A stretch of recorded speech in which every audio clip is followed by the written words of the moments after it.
They called her a burden for being in debt until the rich cowboy handed her the title to his land. Dry Creek, Wyoming Territory, autumn 1883.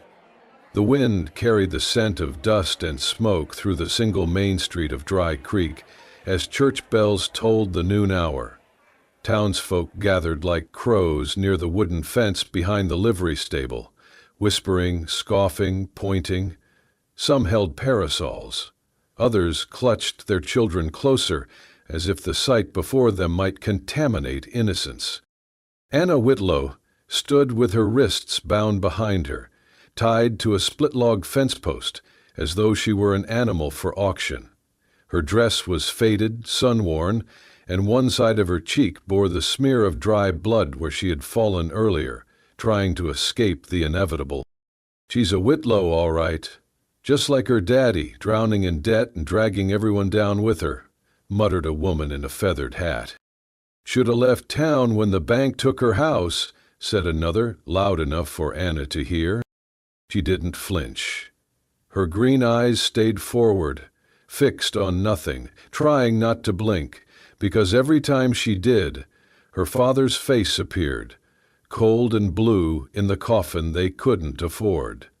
2 months gone now, and still he held her captive in ways he never meant to. The banker, Mr. Hollis, leaned against a post nearby with a handkerchief pressed to his sweaty neck. "This is just business," he told the small, self-righteous crowd. "Her daddy owed $43 more than the sale brought in. That means she's liable." "She ain't got 43 cents, someone called. Laughter. Anna's lips stayed pressed shut. She'd pleaded her case yesterday, and the day before that, told them she had no family left, no money, no home. But none of it mattered. The law said a debt unpaid was a debt inherited. And in Dry Creek, laws bent for the powerful and broke the weak. "She can work it off," Hollis continued, nodding toward 2 men in leather vests. "Housemaid in Denver, maybe more if the buyer wants it." One of the men winked. Anna shut her eyes. Just once, and a single tear slipped down her cheek. The sky above held no clouds, but the sun felt cruel, bright and watching. A horse whinnied in the distance, then the slow, measured sound of hooves grew louder against the hard-packed earth. Heads turned. Silence rolled through the crowd like a tide. From the north end of the street rode a man dressed in a deep brown duster, his wide-brimmed hat low over his eyes. Behind him followed a buckboard wagon carrying 3 children, 2 boys and a little girl, no older than 6, her face half hidden in a bonnet. He dismounted slowly, tying his reins to the hitch without a word. The stranger looked at Anna, not the crowd, not the banker, just Anna. She looked up. Something in her chest shifted. His eyes were the color of burnt amber, weathered, kind, but unreadable. "Is this how Dry Creek treats its women now?" the man asked, voice quiet but firm. "She's not a woman, she's a burden," Hollis replied, "and she owes—" The stranger cut him off. "How much?" $43.12. He reached inside his coat, pulled out a leather pouch, counted each coin, deliberate and silent, like every clink of silver was a sentence in a language only he spoke. He handed the money to Hollis. "She does not owe you any more." Whispers rippled.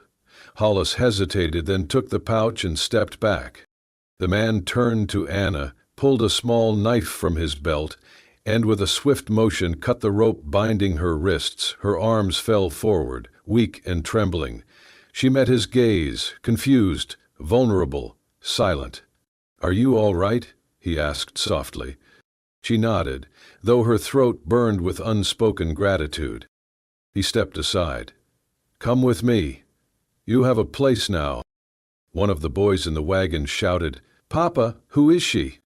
The stranger looked at Anna, then back at his children. "Someone who needed help, that's all." As Anna climbed into the wagon, hands shaking, heart racing, the little girl offered her a piece of apple. Anna took it with a nod, tears welling but refusing to fall.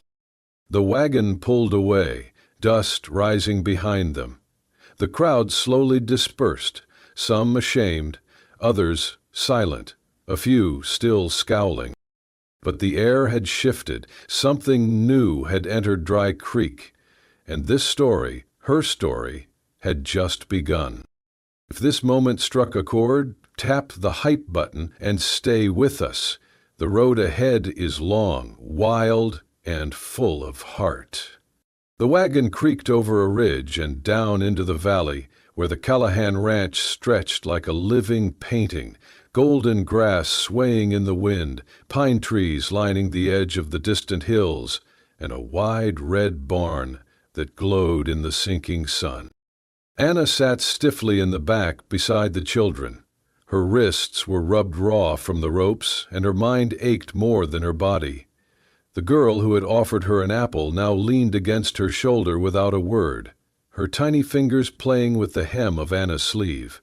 The two boys sat across from her, casting glances, whispering. "She doesn't look dangerous," one muttered.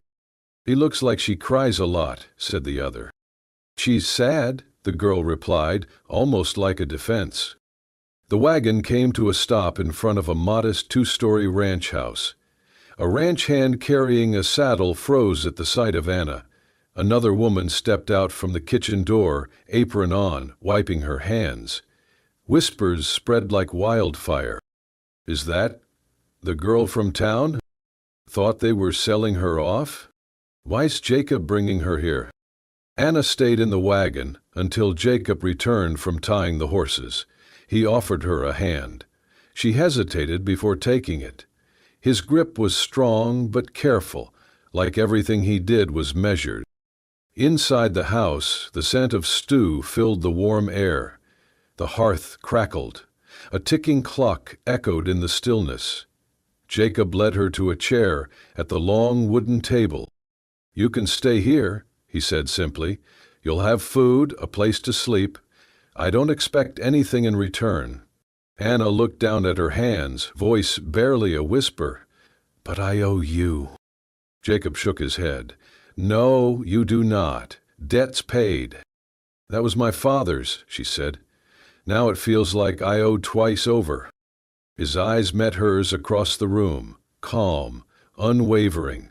"What your father left behind isn't your burden to carry anymore." Before she could reply, one of the boys called out from the stairwell, "Papa, is she staying forever?" Jacob turned, his voice flat but not unkind. "She's staying as long as she wants." That night, Anna was given the guest room, small but clean, with a quilted blanket and a view of the hills. She stood by the window long after the oil lamp was lit, watching the dusk settle over the land. The walls were quiet, peaceful, yet she could feel the weight of her presence in every creak of the floorboards. Outside, ranch hands loaded feed into the barn. One paused, nodding toward the house. "Boss gone soft?" he said. "Bringing home strays now?" "They say she's a debtor's girl," another whispered. "Nothing but trouble." Inside, Anna heard none of it, but she felt every word in her bones, the way people looked, the space she took up. Downstairs, Jacob sat at the table with his children. The girl spoke between bites of bread. She was crying in her sleep. "She's not our mother," one of the boys said, defensive. "She's not trying to be," Jacob replied. "Let her rest." He said nothing more, only sipped his coffee and stared into the fire like it held answers he was not ready to speak aloud. Upstairs, Anna lay awake, the warmth of the quilt doing little to settle her thoughts. Her stomach was full, her hands clean, her body safe, for now. But her heart? It felt tethered to something she could not name. She did not understand this man, this quiet rancher with storm-colored eyes, who stepped into her life like a miracle and asked for nothing in return. That, somehow, frightened her more than debt ever had. The days began to stretch like canvas under the Wyoming sun, bright, slow, and unfamiliar. Anna woke early each morning to the lowing of cattle and the smell of coffee brewing in the kitchen. At first, she stayed quiet, unsure where to step, what she was allowed to touch. But soon she found herself moving through the house, like a shadow that chose to remain. She began to cook breakfast before the children came down, biscuits and eggs, sometimes beans with bacon if the pantry allowed. She swept floors, laundered linens, and stitched torn shirts by firelight. When Jacob went out to the fields, she followed, offering to carry feed or help mend fences. He never asked her to do more than she could, but she always tried anyway. The children tested her. The boys swapped the sugar with salt once and laughed until their ribs ached. The girl hid Anna's boots in the hayloft. They whispered behind her back and giggled when she bent to stir the pot. It was not cruelty, it was curiosity wrapped in doubt. But Anna did not scold. She laughed gently even when it hurt. She told stories while washing their hair. She listened when they fought, knelt when they cried, and stitched buttons on their shirts without being asked. Over time, their pranks faded. The laughter stayed. Jacob said little, but he saw everything. When she tripped, trying to lift a water bucket twice her weight, he took it from her hands without a word and carried it to the trough. When the first frost bit the air and she stood outside tending laundry, he walked past her once and again, and on the third pass he laid his coat over her shoulders without breaking stride. He never looked back to see her reaction. He did not need to. Anna's heart was still wary, but it softened like snow thawing beneath the sun. She smiled more, slept deeper. Her hands grew calloused. Her cheeks took on color, and her voice, once barely above a whisper, now sang softly as she peeled apples by the window. Then came the night that changed everything. The moon hung thin and high, veiled by clouds. Jacob was out late checking the southern fence. The children were asleep. Anna sat by the hearth, darning a shirt, when the dogs began to bark. Voices, footsteps, then a gun cocked. She moved quickly, quiet as a doe. Through the side window she saw 3 figures, bandits, rough and dirty, creeping toward the barn. She grabbed Jacob's rifle from the wall, though she had never fired one. She barely made it outside when she saw movement by the corral. One of the boys, Ben, had slipped out to see what the noise was. A bandit caught sight of him. "Just a... No!" she cried. Ben froze. The man lunged, reaching for the boy. Anna raised the rifle. Her hand shook violently. She could not aim. So she ran. She threw herself between the outlaw and the boy, screaming as loud as her lungs would allow. The man grabbed her by the arm and shoved her down, but by then Jacob's horse thundered across the yard. A shot rang out. The bandits scattered like rats under torchlight. One limped. Another fired blindly, but Jacob was faster, more precise. He took down 2 before the third vanished into the trees. Anna lay in the dirt, blood on her lip, arm bruised, trembling with fear and adrenaline. Jacob jumped down beside her. "Are you hurt?" She shook her head. "The boy, Ben, he's safe." Ben knelt beside them, eyes wide, voice small. "She saved me, Pa." Jacob's gaze flicked between them, then to her. He helped her up slowly. His hands were warm. That night, everything shifted again. The next morning, Ben refused to leave Anna's side. The girl braided a flower into Anna's hair. Even the older boy, Sam, began calling her by name instead of her. And Jacob, he still said little. But when he looked at Anna across the table that morning, something new had settled in his eyes. Not charity, not pity, respect. The days lengthened into spring, and with the soft wind came something harder to name. Anna had grown comfortable in the rhythm of the ranch. She moved with ease through the kitchen, the barn, the orchard. She laughed more often now, open, unguarded. Her voice carried through the house when she read stories aloud to the children at night, her words wrapping around the walls like lullabies. One evening, as she read the merry adventures of Robin Hood, the youngest girl lay curled against her, eyes half closed, while the boys listened with sleepy attention. Behind the half-open door, Jacob stood, arms crossed, leaning in the shadows, a faint smile on his face. He never entered, never interrupted, just listened, quiet and still, as though afraid to break the spell. They began to speak more, not often, but enough. A comment over coffee, a nod at the sunrise, a shared look when one of the boys said something ridiculous. He showed her how to mend a stirrup. She showed him how to make wild berry preserves. Then came the day Anna fell. The new colt had been restless. She insisted on riding him anyway. Jacob warned her gently, "He ain't ready." She smiled. "Neither am I." She wanted to prove something. She wasn't sure what or to whom. The colt reared on a hill slope, and she hit the ground hard, breath knocked from her chest. Before she could even lift her head, Jacob was there.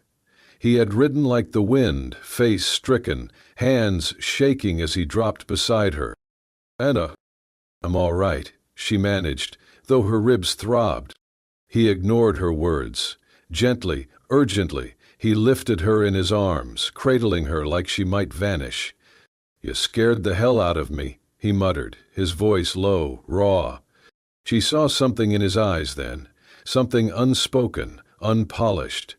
And it stayed with her, long after the bruises faded, but in Dry Creek, peace never lasted long. Murd got out. Of course it did. The banker's wife saw Anna shopping alone and whispered to the dressmaker. The butcher told the blacksmith. Soon, everyone had an opinion. "That girl's got her claws in Jacob Callahan. Bet she wants the deed, the land, the name. She's not a maid anymore. She's a snake in soft shoes." It came to a boil one evening in town. Jacob had taken the children for supplies. Anna came along, hesitant but smiling. They stopped at the saloon's general store window when the trouble began. Two ranchers, half drunk and loud, stepped outside the saloon. One pointed, "Ain't that the little debtor girl? The one who played damsel and landed herself a fortune?" The other snorted, "She's got more nerve than a coyote in a chicken coop, walking around like she owns his name." Jacob turned slowly. "Careful, Callahan," one taunted. "You marry that, you'll wake up with nothing but an empty bed and an empty pocket." The street fell quiet. People watched from behind barrels, through shop windows, from porches. Anna froze beside the wagon, every muscle pulled tight. Jacob walked forward. "I do not take kindly to men speaking filth in front of my children," he said calmly. The first man laughed. "You think this town don't see what's going on?" Jacob stepped closer. "You don't speak her name again, not unless you're prepared to answer for it." The second man opened his mouth to retort, but Jacob's fist moved faster. One punch. The man hit the ground hard, groaning. Jacob stood tall, shoulders squared, breathing steady. "She's under my roof," he said, loud enough for all to hear. "She works harder than half the men in this town and has more honor than either of you will ever know. You say another word and it'll be the last one you spit." The silence that followed was thunderous. Anna stood stunned, not at the defense, but the fire in it. Not just protection, not just duty, something deeper. Later, on the wagon ride home, the children chattered nervously, still riding the thrill of the moment. Anna sat quiet beside Jacob, heart pounding. "You did not have to," she began. "I did," he said, "and I would again." Their eyes met. And though nothing else was said, something bloomed in the space between them, not quite spoken, not quite hidden, but unmistakably real. Spring gave way to the heat of early summer. The hills dried, the winds turned harsher, but within the walls of the Callahan Ranch, things had settled into a fragile kind of peace. Until a stranger rode into town. He arrived with a crooked grin and a limp in his left leg, wore a black hat and smelled of old whiskey and sour dust. Folks said his name was Clay Mercer, said he used to ride with gamblers down in Colorado, said he once put a bullet in a man over a horse he never paid for. But what Anna knew, what she remembered, was the sound of his voice. He had visited her father many times when she was a child, always at night, always leaving angry, and now he was back. She first saw him in town, leaning against the fence outside the general store, hat tipped low. He tipped it higher when she passed, revealing a grin that made her stomach turn. "Well now," he drawled, "ain't you a little flower bloomed in fine soil?" Anna's steps slowed, chest tightening. "You look just like your daddy, girl, especially when he lied through his teeth." She said nothing, just walked on, faster, the weight of old fear pressing down. Back at the ranch, she said little, but her silence was loud, Jacob noticed. He always did. That night, she sat outside, watching the stars. "He's back," she said, when Jacob came to stand beside her. "Clay Mercer, he used to deal with my father. Claimed Pa owed him, claimed we stole from him." Jacob's jaw tensed. "You think he's here for you?" Anna nodded. "I feel like I brought a ghost to your door." He looked at her, voice low. "You didn't bring this." He followed. Days passed, and tension clung like dust. Then came the letter, anonymous, but written in rough scrawl. "She ain't clean. Her daddy stole from me, and now I'll take what I'm owed." Jacob read it, then went quiet for a long time. The next morning, he rode into town, spoke to the banker, dug into old records. When he came back, he tossed a stack of documents on the kitchen table. "That debt," he said, "the one that got you tied to a fence, it was never real. Hollis faked part of it. Mercer fed it to him." Anna stared, breath caught. "So You were never the burden," Jacob said. "They made you one." That night the fire came. It started in the grain barn. Flames licked the sky like angry tongues. The smell of smoke pulled Anna from sleep. She ran outside, barefoot, heart pounding. "The livestock!" she shouted, realizing the animals in the adjacent pen were panicked, trapped. The blaze crept closer. Jacob wasn't back yet. She grabbed a bucket, threw water at the hinges, then climbed the fence and slipped inside the enclosure. The fire roared behind her, close enough to feel the heat against her back. She slapped the sides of the steers, unlatched gates, shouted until her voice cracked. The animals surged out, one after another. But the smoke thickened. Her legs weakened. Her vision swam. Then arms, strong, familiar, swept her up from the dirt. Jacob. He carried her out, shielded her body as another support beam collapsed behind them. They fell to the ground in the open field, coughing, gasping, safe. He cradled her again, like he had that day by the corral. "You could have died," he whispered. "I thought they would," she said, voice hoarse. "I could not let them burn." The fire behind them raged, devouring the barn, but the cattle were safe. The family was safe. Later, as the embers cooled and the ranch hands assessed the damage, Jacob stood in the yard, eyes fixed on the ruin. Anna came to stand beside him. Her face was streaked with soot, her hands blistered. He didn't speak, he just reached for her hand, and this time she did not pull away. The fire was out, but its scent lingered in the soil, in the fibers of every quilt and shirt that had hung too close to the barn. For days the ranch pulsed with repair, wood hammered, cattle counted, ash swept away. But that night, with the sky clear again and the air cool enough to carry breath, the world slowed. Jacob found her sitting on the old bench near the fence line, where the fire hadn't touched. The lantern beside her glowed faintly. She wore a simple dress, her hair loose, curling at the ends from heat and sweat. Her hands were wrapped in cloth. He sat beside her, close enough to feel the quiet between them. They did not speak at first. She broke the silence. "You could have died coming for me. You could have died going in for them," he replied. She looked at him. "I could not let them burn. They're part of this place." "So are you," he said. Her breath hitched. "I am still not sure what I am here," she whispered. "Not exactly a guest, not quite family.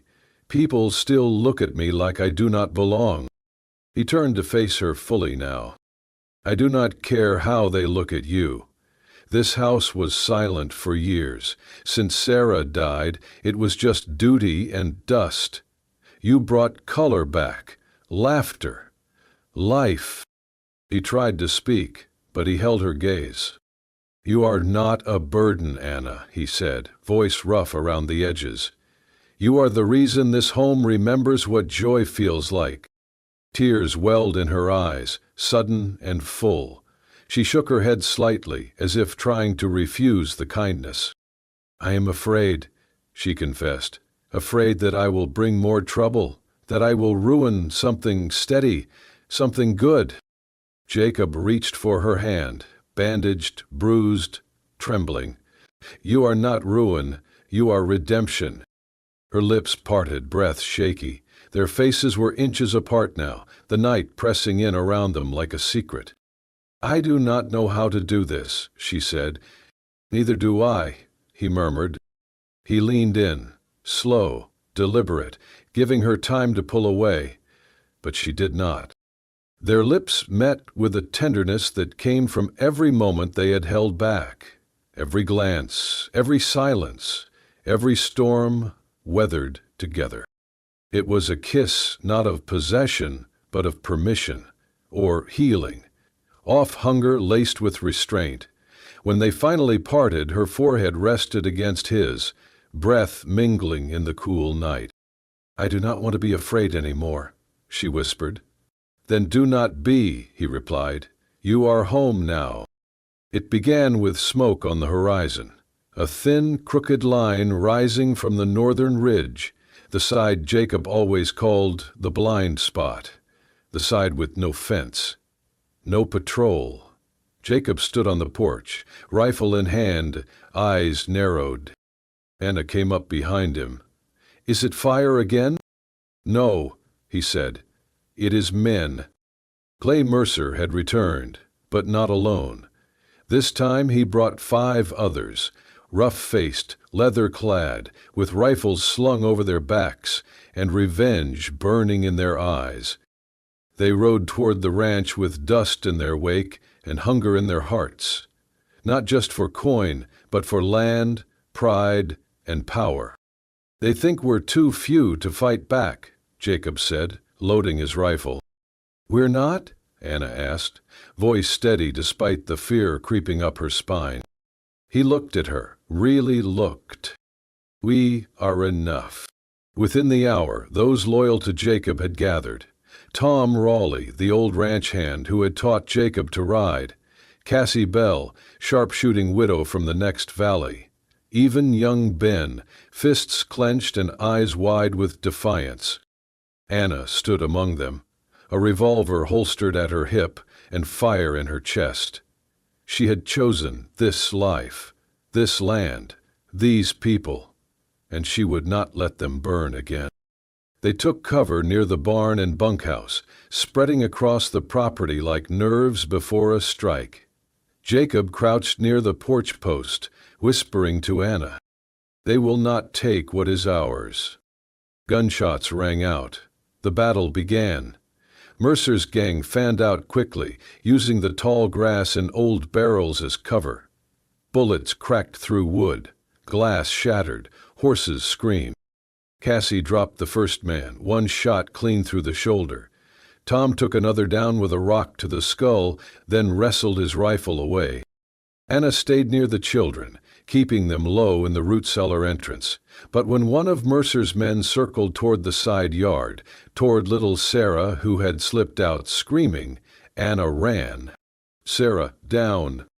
The man raised his rifle and Anna threw herself forward, arms wide. A deafening crack pain seared through her side. She hit the ground. Sarah screamed, crawling to her. Jacob saw the flash of the shot, saw her fall. Something primal tore through him. He stood fully exposed, firing again and again. One bullet hit the man's chest. Another struck the final outlaw in the leg as he tried to run. Mercer himself limped behind the last shed, wounded and breathing heavy. Jacob tackled him with the weight of fury and fear. Fists flew. Mercer struck hard, but Jacob struck harder. "You do not get to threaten my home," Jacob roared. He hit him once more, and Mercer went limp. The ranch fell still. Smoke rose from the side barn. The chicken coop was splintered, several windows shattered, the fence half collapsed. But it was over. They had won. Jacob ran to where Anna lay, blood on her dress, arms curled around the little girl. Anna, look at me." Her eyes fluttered. "She's okay, I made sure." He pressed his hands against the wound, desperate. "You should not have." "Yes, I should," she whispered, fingers brushing his. "She's ours." Jacob's breath caught. "Hers," he repeated, voice breaking. The others gathered slowly. Cassie knelt beside them, tore cloth from her sleeve. "She'll make it," she said. "It's not too deep." But Jacob's hands did not leave her. He held her as the sun began to rise, bathing the battered ranch in gold. The land was scarred, the barn was blackened, the air still smelled of gunpowder, but they were alive. And Anna had become more than just a woman he had saved. She was the one who had saved them all. The days after the fight moved slow and tender. Ranch hands repaired fences. Smoke was cleared. New planks rose where the barn once burned. Wounds were stitched, and some scars stayed. Quiet, sacred reminders of what was nearly lost.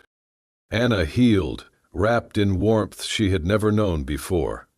Jacob refused to leave her side for the first week, sleeping in the chair by her bed, hat in his hands, eyes never straying far. The children tiptoed into the room with flowers and whispered stories, each one trying to make her smile. She did. One morning, Jacob knocked gently on the door, something folded in his hand. She sat up slowly, the blanket still tucked around her. He stepped inside. Quiet. "I want to give you something," he said. She tilted her head, brow furrowed. "This is not about debt," he added, "or rescue, or owing." He held out the folded parchment. Anan took it slowly. She opened it. Her breath caught. It was the land deed to the Callahan Ranch. Her name had been added right below his. She looked up, stunned. I do not understand." Jacob knelt before her, eyes level with hers. "I never meant to change your life, but you changed mine. You made this place a home again. You saved my child. You stood in fire for us." He placed his hand gently over hers. "This land, it is more than dirt and fences. It is our story now, yours and mine, if you want it." Her lips trembled. "Are you sure?" "I have never been more." He stood, but before he could say more, the door burst open. 3 pairs of small feet ran in, arms flying around Anna. "Mama!" Sarah cried first, hugging her waist Ben, and Sam followed, half shy, half proud. "Mama, can we help with the new barn?" Anna blinked. Once. Twice. Tears came, soft and whole. She wrapped her arms around them all, pulling them in, pressing her cheek to their hair. "Yes," she whispered. "Yes, you can." Outside, the town buzzed with quiet talk. At the general store, the butcher muttered, "Jacob gave her the land." The banker's wife frowned. "She'll ruin it." But the schoolteacher, standing nearby, smiled. "I saw her pull a child from fire," she said. "If that's ruin, then maybe we need more of it." Bit by bit, the wind shifted.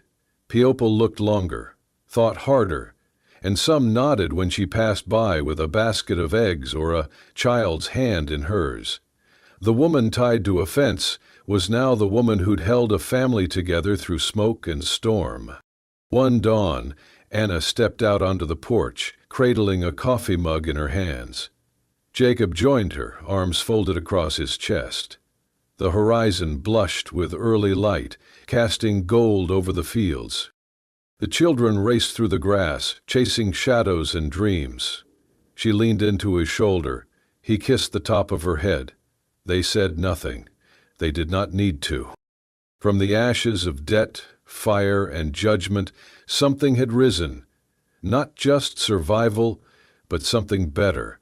A home, a name, a love that no longer asked for permission to be real. And as the sun crowned the hills, Anna Whitlow, no longer a burden, stood beside the man who had once saved her and now belonged to her, heart and soul.